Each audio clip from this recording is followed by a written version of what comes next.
नमस्कार दोस्तों, आज इस सच्ची घटना में आप लोग ये देखेंगे कि कैसे सरकार ने फांसी देने के बाद लोगों के सबूतों के आधार पर उस व्यक्ति को बेगुनाह साबित कर दिया जाता है।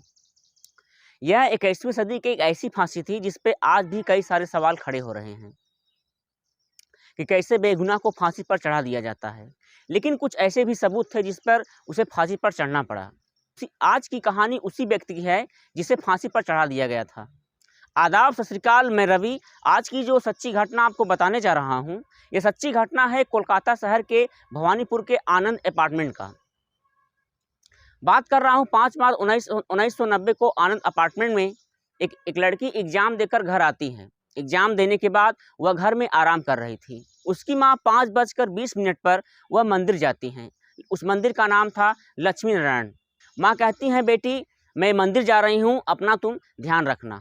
माँ 6:20 पर वह मंदिर से वापस आती हैं और आने के बाद देखती हैं दरवाज़ा जो था अंदर से लॉक था।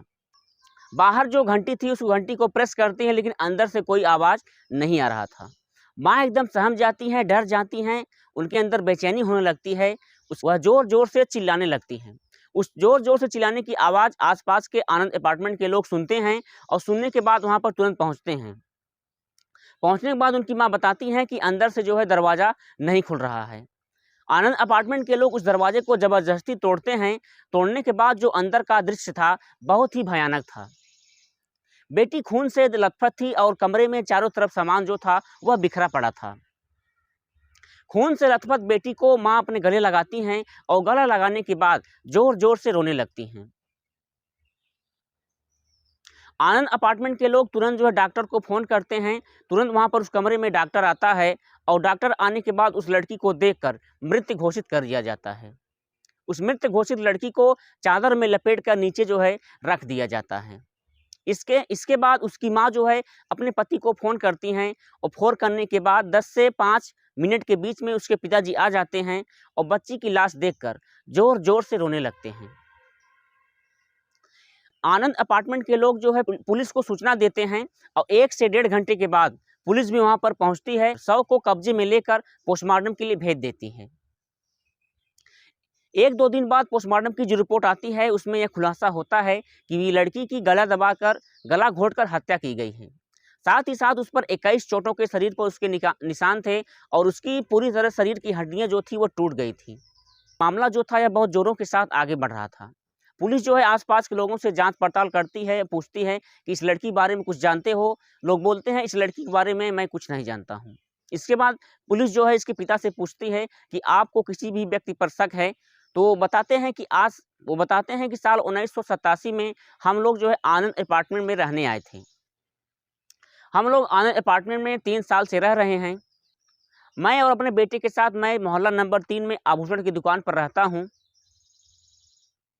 और बेटी हमारी इनकी माँ जो है गृहिणी है और बेटी सुबह 7 बजे स्कूल जाती है और 2 बजे तक स्कूल में रहती है। हम लोग 11:30 बजे खाना खाने आते हैं और इनकी माँ जो है शाम को पूजा करने जाती हैं। 1 मार्च 1990 को लड़की स्कूल से घर आ रही थी और रास्ते में इस सोसाइटी का जो गार्ड था उसका नाम था धनंजय चटर्जी। वह जो है लड़की जब स्कूल से आ रही थी तो वह लड़की को गलत नज़रों से इशारा करता है। वह लड़की उस इशारे को देख लेती है और देखने के बाद वह उस गार्ड के पास जाती है, बोलती है आप हमारे पिताजी के समान हो, आप इस तरह गलत इशारा कैसे कर सकते हो? गार्ड हंसने लगता है और लड़की दौड़कर अपने माँ के पास जाती है।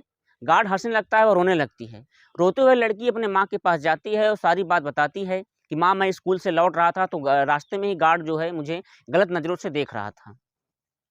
उसकी माँ कह रही थी कि बेटी मैं इस मोहल्ले में आज से नहीं 3 साल से रह रही हूँ, आपको कुछ गलतफहमी हुई हो। अगर आइंदा आपके साथ कुछ ऐसा गलत व्यवहार होता है तो आप मुझे तुरंत बताना, नहीं तो कोई बात नहीं है। लड़की फिर लड़की फिर 3 मार्च को फिर स्कूल जाती है। स्कूल से वापस लौटते समय जो गार्ड था वो लड़की को ज़बरदस्ती रास्ते में रोक लेता है और रोकने के बाद कहता है कि हमारे साथ मूवी देखने चलो, हम लोग मूवी में प्यार भरी बातें करेंगे। लड़की फिर अपने रूम में जाती है। रूम में जाने के बाद वह ज़ोर-ज़ोर से रोने लगती है और यह जो अपनी बात थी, वह अपनी बात सारी अपनी माँ को बता देती है। उसकी जो माँ थी इस बात को तुरंत सुनने के बाद उसको गुस्सा आ जाता है और गुस्से में अपने पिताजी को फ़ोन लगाती है और फ़ोन लगाने के बाद सारी बात जो है अपनी बेटी की और पिता के बता देती हैं। इसके पिताजी वहाँ पर तुरंत पहुँचते हैं।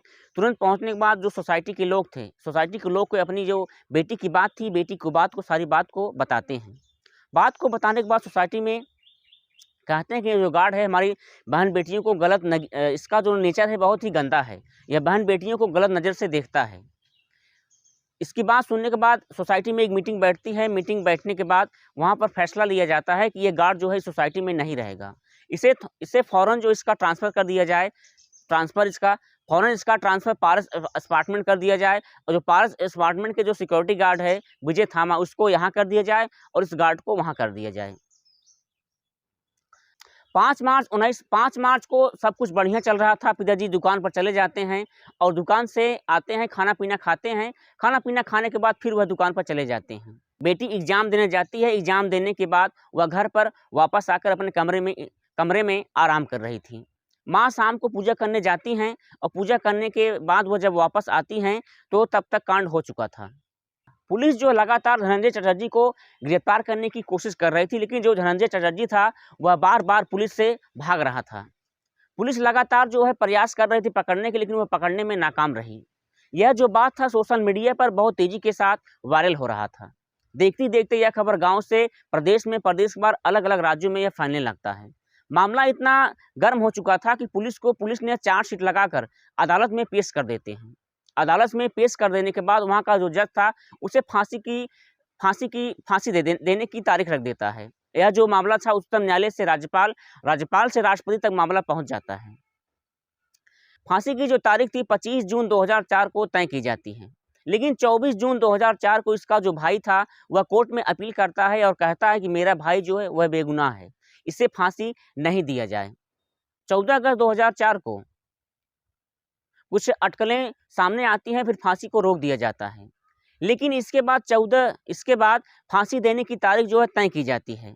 समय आने पर उस व्यक्ति को फांसी दे दिया जाता है। लेकिन दोस्तों इस घटना को अंजाम देने के बाद वह व्यक्ति 20 मिनट के लिए वहीं था।